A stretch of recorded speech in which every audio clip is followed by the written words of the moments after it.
Welcome back to my channel. It's crazy, right?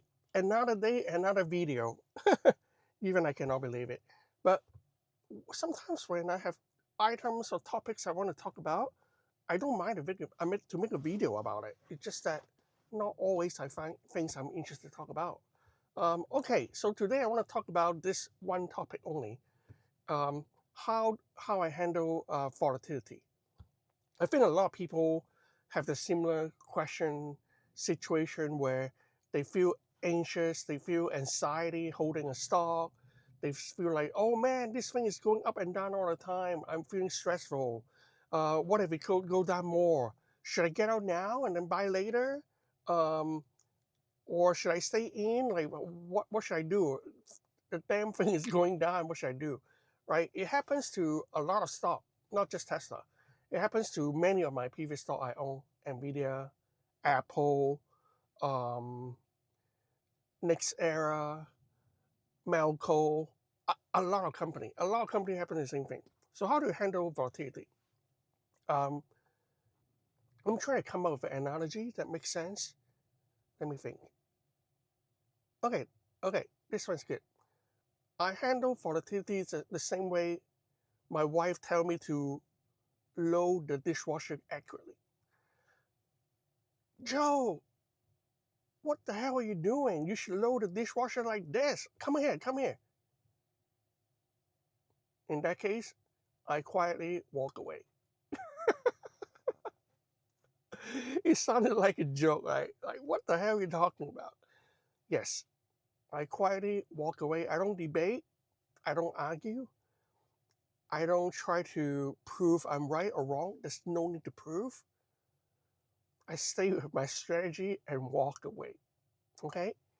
Same as the how I handle volatility. For any time people tell me, Joe, it's very high, it's time to sell, time to sell. I heard this since I 25% increase in my Tesla stock. People start talking about it. Joe, it's time to sell. And then when it doubled, Joe, it's time to sell. When it turned to 3 minutes, Joe, it's time to sell. Yeah, it's probably time to sell, take in profit, take profit, take profit, take profit, take profit. I will probably hear it at least once a month, right?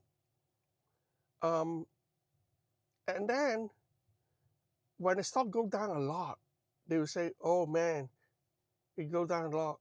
Probably it's time to sell. Lock in the profit. Time to sell. You're still up. Time to sell."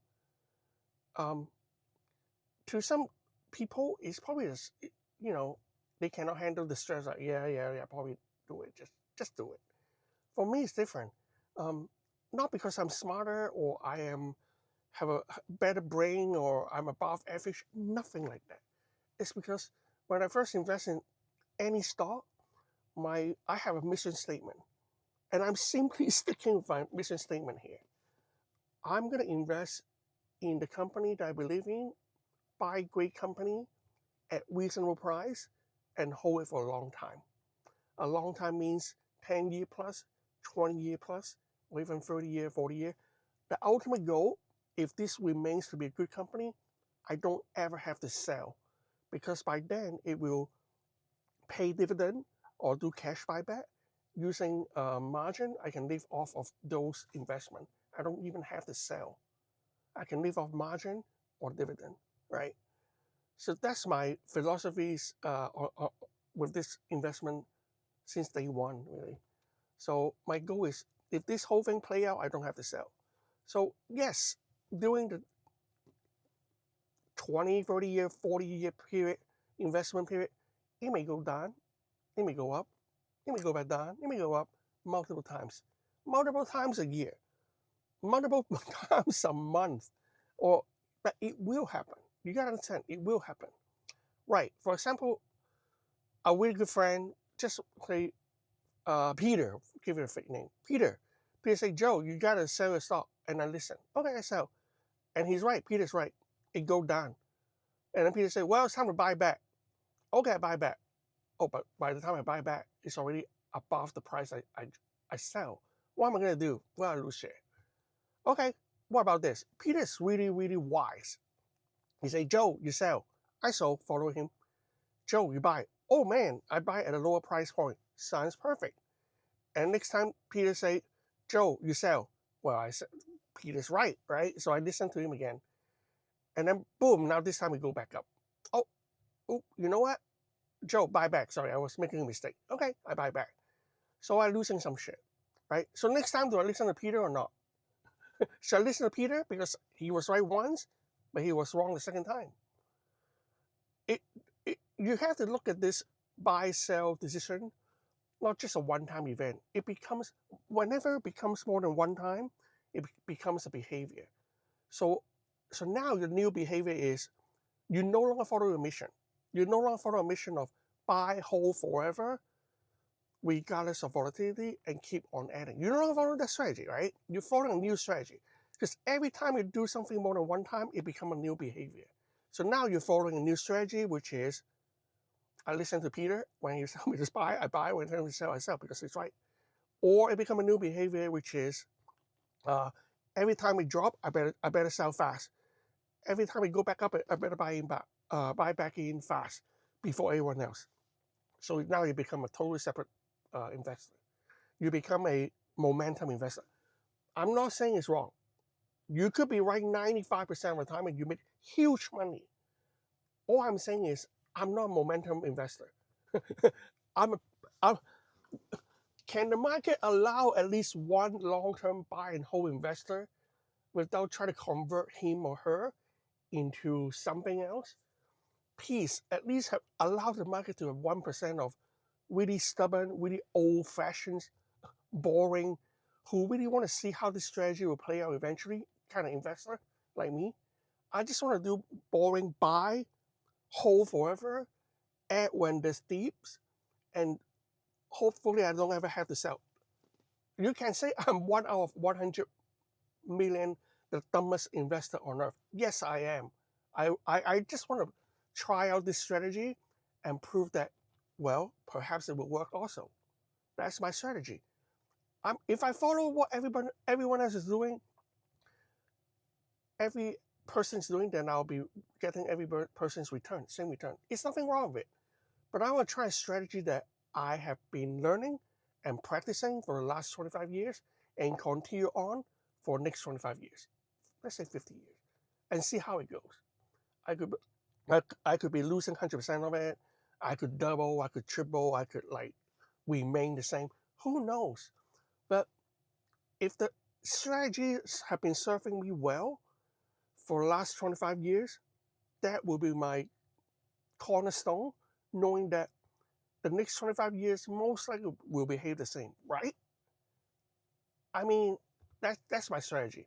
Something served me well, philosophy and ideas that serve me well. I know that it was most likely continue to serve me well down the road. It could go worse, but who knows? But I rather stick with a strategy that I have seen working rather than trying something trending and new and cool that may or may not work, right? Yeah.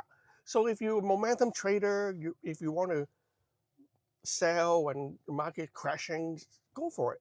If you want to buy back in when there's a first, second sign of things going big green, buy in. If that's a strategy, go for it. But time and time again, I have learned that whatever strategy you do, it kind of not the main point. The main point is as long as you have a strategy and you're being consistent with it, you will make up all the mistakes along the way.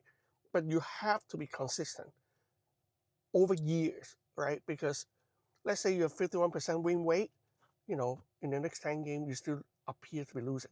But over a million game, that 51% start to show up in your balance sheet. Being consistent over a long period of time is important. No matter what that strategy is, hopefully it's a good one, right? Yeah, but for me, the way to handle volatility is just simply to ignore the noise, continue to invest on, knowing that I'm investing in a good company, a company that outpaced the innovation of every other company on earth. Yes, they may be late, they may be too ambitious, they may not be the best communicator in earning calls. They may not be the most refined product out there, but given the pace of innovation, over time they will outshine the other company, and that's what I believe in.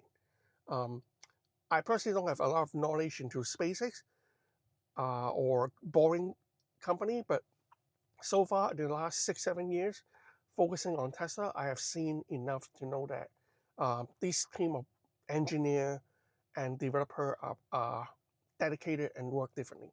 And that's what I'm investing really, engineering hours and leadership. And yeah, that's how I handle volatility. I'm not like having ultra confidence in anything. I just stick with my strategy. That's it. I'm a dumb investor. Okay, I'm not. I never claim I'm smart. I'm simply claim I'm consistent. That's my way of handle volatility. Okay, risk is a different topic. Risk is a different item. Okay, that's all I have to say. If this message resonates with you, drop me a comment, give me some feedback, and tell me what is your strategy in handling your portfolio, your risk, and volatility. Thank you. I'll talk to you later. Bye.